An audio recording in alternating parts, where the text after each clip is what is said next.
Nous sommes chaussée d'Ixelles, l'une des artères commerçantes les plus fréquentées de Bruxelles et également du pays, et une artère commerçante qui a vu sa mobilité fortement évoluer ces dernières années.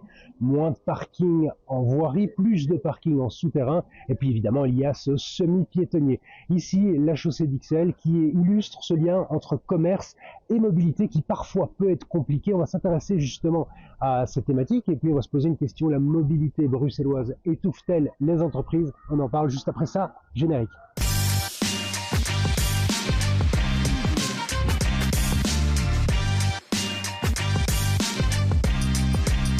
Bonsoir à toutes, bonsoir à tous. Très heureux de vous retrouver dans le tram. Le stationnement est un obstacle pour les entrepreneurs, pour les indépendants à Bruxelles.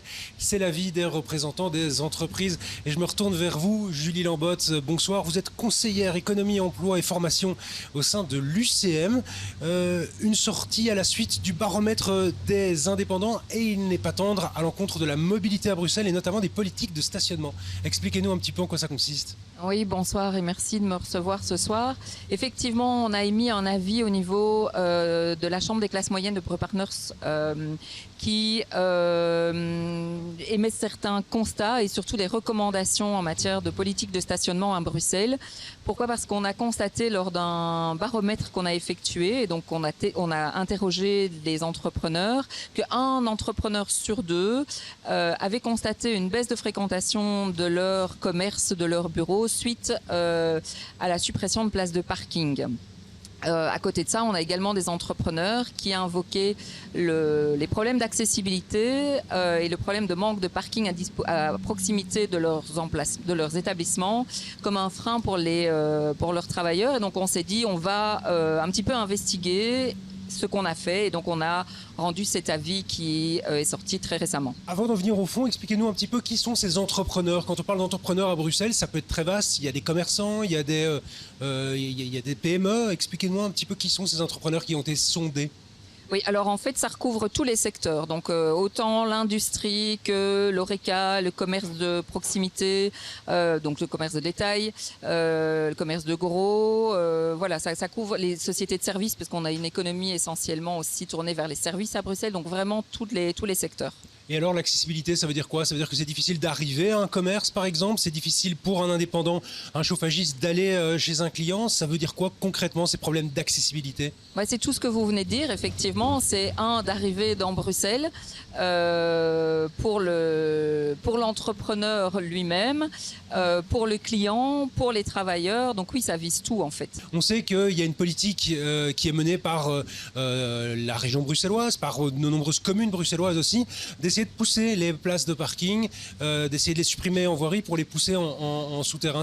C'est un problème ça pour l'accessibilité des commerces ? C'est un problème, oui. En fait, ce qu'on a constaté dans le baromètre, c'est que effectivement, les commerçants ont constaté que certains de leurs clients ne venaient plus, certains de leurs clients habituels ne venaient plus parce qu'il n'y avait plus assez de parking disponible proche de leur commerce.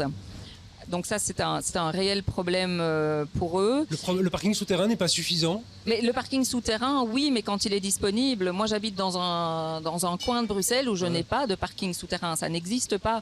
Donc le parking souterrain, c'est une solution, oui. Dans le centre de Bruxelles, par exemple, on voit qu'ils sont assez souvent, c'est assez souvent vide. Il y a de la place encore dans le centre de Bruxelles quand... Non, vous trouvez pas ? Non, parce que je les utilise aussi, donc non, je trouve qu'ils se remplissent. Mais par contre, donc ça concerne le client qui irait dans un commerce. Tout à fait. Mais ça ne résout pas la question du professionnel qui, lui, a besoin aussi parfois d'un emplacement de parking lorsqu'il se déplace chez un de ses clients. Je pense par exemple au plombier, au chauffagiste. Il ne va pas aller se garer dans un parking souterrain pour aller réparer la chaudière de son client. Ça n'est juste pas possible. Comment permettre justement alors à ces indépendants, quelles sont vos suggestions pour permettre à ces indépendants d'aller chez un client de manière plus facile, avec plus d'accessibilité en termes de parking ? Donc on a émis toute une série de recommandations dans l'avis que nous avons rendu. Une partie des recommandations concerne le coût en fait de ces parkings hors voirie et en voirie. Et donc ce qu'on demande, c'est une harmonisation du coût du parking sur l'ensemble du territoire de la région, et tout à fait sur l'ensemble du territoire de la région. On demande aussi à ce qui est tout ce qui est emplacement de parking pour la logistique. Parce qu'il y a des emplacements, vous avez déjà vu dans la rue, des emplacements qui sont réservés pour les livraisons. Les places de livraison. Les places de livraison. Et très souvent, ces places de livraison sont occupées. Il y en a beaucoup, il y en a de plus en plus, j'ai l'impression. Problème, elles sont souvent occupées par d'autres utilisateurs qui les squattent un petit peu. Alors, je dirais, il y en a plus, mais il n'y en a pas encore assez par rapport aux besoins. Mais surtout, effectivement, elles sont souvent squattées par des personnes qui n'ont rien à faire sur ces places de parking. C'est risqué, ça, parce que ça veut dire plus de places de livraison, c'est aussi moins de place pour d'autres, potentiellement des clients qui viennent dans des magasins, dans des commerces. Oui, mais l'objectif, en fait, c'est d'essayer de trouver un équilibre, en fait, entre toutes les fonctions. Donc, nous, on ne veut pas opposer l'une fonction avec l'autre. Ce qu'on veut, c'est vraiment réaliser un équilibre qui permette de tenir compte des intérêts économiques. Et donc, en fait, la principale recommandation que nous formulons et que nous allons adresser à la ministre Van den Brandt, c'est que lorsqu'elle réfléchit et qu'elle évalue son plan de stationnement, parce que c'est en cours pour le moment, notamment au niveau de la Commission régionale de la mobilité, eh bien, c'est qu'elle tienne compte et qu'elle prenne en compte les intérêts économiques. De manière générale, la mobilité à Bruxelles, donc là on a parlé beaucoup de stationnement, le fait qu'il y ait ces fameuses mailles qui ont été mises en place, le centre-ville par exemple, c'est aussi quelque chose qui est compliqué ou alors justement ça attire de nouvelles personnes, ça reconfigure un petit peu le commerce, certains commerces changent, certains disparaissent mais d'autres naissent, c'est ce qu'on entend souvent dire. Est-ce que c'est une vérité, c'est quelque chose que vous constatez sur le terrain, vous en tant qu'UCM ? Oui, bien sûr. Et je vais prendre un exemple tout à fait concret. Je me balade assez souvent à Bruxelles les week-ends, puisque je vis à Bruxelles, donc j'y suis très souvent le week-end. Et j'allais notamment dans la rue des Renards, dans un petit magasin qui vend des vêtements de seconde main. Et c'était un dimanche et il y avait plein de monde dans ce magasin. Et je discute avec la patronne et je dis « Ah ben c'est bien, vous avez plein de monde ». Elle me dit « Oui, c'est bien, ce sont des touristes et ces touristes n'achètent rien en fait ». Vous avez une oreille attentive avec le gouvernement, le même ministre de la Mobilité qui a le portefeuille du stationnement, mais le changement qu'il y a eu récemment, est-ce que vous avez une oreille peut-être plus attentive que lors du gouvernement précédent ? Alors au niveau de la ministre Van den Brandt, nous ne l'avons pas encore rencontrée. Nous souhaitons la rencontrer, donc nous allons nous prendre contact avec son cabinet et avec elle pour la rencontrer et lui expliquer nos préoccupations. À nouveau, je le dis, notre objectif, c'est pas de mettre à plat, par exemple, tout le plan Good Move, c'est pas ce qu'on demande. C'est que dans l'évaluation du plan qui est en cours, c'est qu'on tienne compte des intérêts économiques. Je pense que les mesures qu'elle va prendre et que le gouvernement va prendre seront mieux acceptées si elles sont discutées, négociées avec aussi les acteurs économiques. Merci à vous, Julien Bott, pour ces explications. En toute transparence, on a sollicité Parking Brussels, qui n'a pas souhaité malheureusement venir nous rejoindre dans le tram pour nous expliquer un petit peu les enjeux et les perspectives de la politique de stationnement à Bruxelles. Mais heureusement, on a un autre intervenant particulièrement intéressant. On le retrouve juste après ça. Et on est sous le soleil pour accueillir Benjamin Wayens. Vous êtes professeur à l'ULB. Vous avez beaucoup travaillé sur ces questions de commerce et de mobilité. Commençons sur l'enquête. Des éléments intéressants, quelques réserves aussi sur cette enquête menée par l'UCM notamment. Ils le disent eux-mêmes, c'est un baromètre, donc il se pose quand même des questions de représentativité des différents profils. Et je crois qu'il faut, si on lit en détail, ils sont très transparents. Ils disent qu'en fait, on a toutes sortes de profils d'entrepreneurs, depuis le commerçant jusqu'au plombier, jusqu'aux certaines professions libérales. Et c'est quand même toujours très difficile de garantir une représentativité. On remarque aussi que c'est plutôt les entreprises qui sont bien installées par rapport à des jeunes. Donc voilà, je crois qu'il faut prendre pour ce que c'est. C'est un baromètre qui permet d'avoir un échantillon d'avis. Ça ne permet pas de retirer vraiment des pourcentages. Pourtant, quand on parle de commerce et d'accessibilité au commerce, on en parle souvent sur BX1, on se rend dans les quartiers et on entend souvent qu'il y a des problèmes par rapport à l'accessibilité. Alors d'abord, je pense qu'il ne faut pas réduire l'accessibilité au problème de parking. L'accessibilité, c'est comment je peux arriver, c'est comment je peux me parquer, mais c'est aussi comment je peux me déplacer à pied, comment je peux me déplacer à vélo. Je crois qu'en fait, il serait temps de sortir de cette équivalence accessibilité égale parking pour vraiment se dire qu'en fait, l'intérêt d'un quartier bruxellois, c'est d'être accessible de différentes manières. Et alors, c'est vrai qu'il y en a pour lesquels l'accessibilité automobile est peut-être plus importante que d'autres. Je pense par exemple aux quartiers qui sont orientés plus vers le commerce de luxe. Voilà, plus riches parmi nous se déplacent pas forcément en tram comme nous aujourd'hui. Et par ailleurs, il y a peut-être aussi des quartiers qui vendent des biens plus pondéreux, de la déco, des choses comme ça qui sont plus dépendants.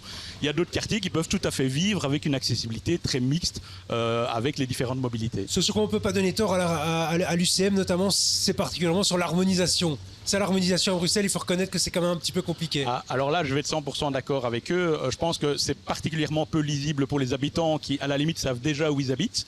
Mais alors pour des clients qui se déplacent, pour des touristes ou pour des entrepreneurs qui viennent depuis l'extérieur, se dire, tiens, je suis sur quelle commune, c'est quelle réglementation de parking qui s'applique. Et puis aussi, il faut dire que jusqu'à présent, on a beaucoup conçu tout ce qui était les cartes riverains et autres, et le nom le dit bien, comme des cartes riverains. On a bien entendu que les cartes travailleurs ont posé plus de problèmes. Ça a commencé souvent avec les enseignants. Mais aujourd'hui, il n'y a quand même pas de solution très claire si vous êtes un plombier, si vous êtes... Et en fait, pour ça, il y a besoin de profils différents d'usage et peut-être de cartes différentes d'usage selon l'entrepreneur qu'on est à Bruxelles. C'est possible d'avoir une politique qui est accessible, une politique de mobilité qui permet au commerce d'être accessible en vélo, d'avoir une bonne qualité de l'air, qui est accessible aussi en voiture. C'est pas un petit peu demander le beurre et l'argent du beurre ? Alors, c'est toujours des compromis. Alors, il y a des quartiers où c'est plus facile de faire ces compromis-là. Honnêtement, c'est plus facile en fait de faire ça dans le centre-ville. On a des parkings souterrains qui pourraient être mieux exploités. On a une diversité, on a une bonne desserte de transport en commun. C'est plus difficile rue Xavier Debu, au chaussée d'Alzenberg à Uccle, où on n'a pas ces parkings, où on est moins bien desservi en transport en commun. Donc voilà. Alors, on a fait quelques années avec Hub Brussels une sorte de typologie justement des différents profils d'accessibilité des quartiers commerçants. Ça ne veut pas dire qu'il y a 100 situations différentes. Avec 7 ou 8 caractéristiques suffisantes, cette typologie, on pourrait tout à fait moduler, d'avoir 6 ou 7 manières de gérer la mobilité dans les quartiers commerçants bruxellois. Pourquoi la mobilité est-elle si source de tension ? Alors, il faut bien se mettre dans les bottes, je dirais, des commerçants et des entrepreneurs aujourd'hui, mais je vais me cibler sur les commerçants. Leur monde a radicalement changé. La mobilité change, mais en fait, le développement du commerce en ligne, l'augmentation des difficultés, des cycles de crise, fait qu'en fait, ils sont face à un ensemble de difficultés.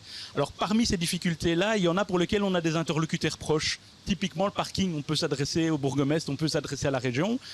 Pour réguler ou mieux s'en sortir avec la concurrence du commerce en ligne, c'est tout de suite le niveau européen. On l'a bien vu avec la taxe sur les petits colis. Donc, je veux dire, il y a aussi une capacité d'interpellation qui, légitimement, s'adresse d'abord sur les problèmes qu'on perçoit pouvant être gérés localement. Je ne dis pas que les problèmes locaux ne sont pas importants, mais c'est normal, quelque part, que la pression soit un peu mise sur cela. Ce message risque de faire bondir quelques commerçants.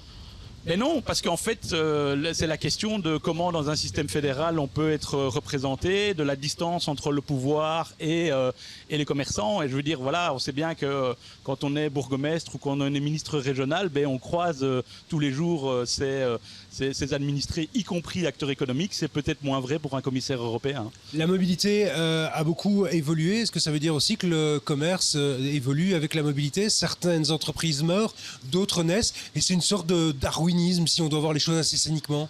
Alors, il faut savoir qu'en fait, le commerce, il est extrêmement dépendant de son environnement. Et dans ce sens-là, le parallèle avec Darwin, disant, voilà, que les espèces évoluent en fonction de l'environnement dans lequel elles vivent et auxquelles elles sont soumises, c'est vrai pour le commerce aussi. Et donc, je veux dire, il faut avoir conscience qu'à tout moment où on fait une intervention sur l'espace public, sur les conditions de mobilité, ça va générer une sorte de modification des équilibres et atteindre ensuite un nouvel équilibre. Alors, c'est un nouvel équilibre, ça veut dire que parfois, les commerçants qui subissent les conséquences des changements ne sont pas les commerçants qu'on va retrouver après. Je prends des exemples. Une partie des places ont été supprimées à Bruxelles pour élargir des terrasses dans des quartiers où il y avait plutôt une mutation vers l'Horeca. Mais voilà, les commerçants Horeca, ce n'est pas les mêmes que les commerçants qu'il y avait là avant. Il y a des gagnants, il y a des perdants dans les cycles économiques du commerce. Il y a beaucoup de camionnettes aussi, des camions. Je sais que vous avez un avis tranché sur les camions en ville. Oui, en fait, je pense qu'on a parfois été un petit peu trop loin sur le fait de compliquer l'accès aux poids lourds en ville, principalement sur les grands axes, parce qu'en fait, il y a quand même toute une partie de la logistique qui reste dépendante des camions et qui est même plus efficiente en camion. On a besoin de supermarchés.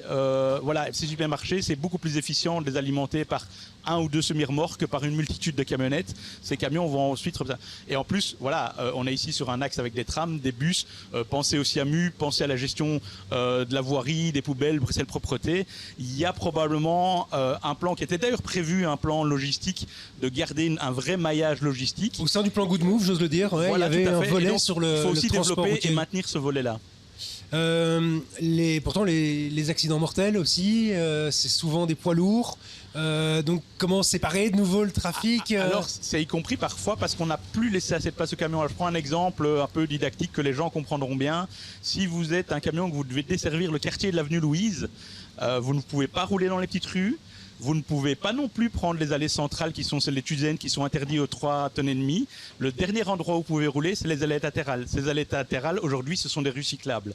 Et donc, en fait, on a créé des conflits aussi parce qu'on a quelque part plus laissé assez de place aux camions tout en devant laisser de la place au vélo et on arrive là à une sorte de cas un petit peu absurde en fait. Merci pour cet éclairage Benjamin Weyens, vous êtes donc professeur à l'ULB, merci à vous aussi de nous avoir suivis, regardez, aussi nombreux chaque semaine. On se retrouve la semaine prochaine, même heure, même tram, belle soirée.